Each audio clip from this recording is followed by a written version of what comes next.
Since shutting down Pfizer was unthinkable, Pfizer and the feds cut a deal. And here's how they did it. Pfizer, located here in New York, owns a company named Pharmacia Corporation, which owns another company called Pharmacia and Upjohn LLC, which owns Pharmacia and Upjohn Company LLC, which in turn owns Pharmacia and Upjohn Company Incorporated. And what does Pharmacia and Upjohn Company Incorporated do? Nothing.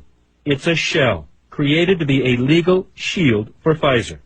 In other words, if Pfizer was at risk of being convicted, the shell company would take the hit. Think of it as the great-great-grandson of the parent company. Birthday, March 27, 2007. Just in time to plead guilty in a kickback case against a company Pfizer had acquired a few years earlier. With that conviction, Pharmacia and Upjohn Company Incorporated, which had never sold so much as a single pill, was excluded from Medicare. 2 years later, when Pfizer was in trouble with Bextra, Pharmacia and Upjohn Company Incorporated, the shell company, stepped up again and pleaded guilty. It was like having an imaginary friend, an imaginary bad guy, to take the rap. And Pfizer, too big to nail, is still doing business with the federal government. It is true that if a company is created to take a criminal plea, but it's just a shell, the impact of an exclusion is minimal or non-existent. Did the punishment fit the crime? Pfizer says yes. It paid nearly $1.2 billion in a criminal fine for Bextra, the largest fine ever. It paid $1 billion more to settle civil suits, although it denies wrongdoing on allegations it illegally promoted 12 other drugs. In all, Pfizer lost the equivalent of 3 months' profit. But even Mike Louts, who spent more than a decade prosecuting some of the largest drug companies in the country, isn't sure that $2 billion is enough to make Big Pharma clean up its act.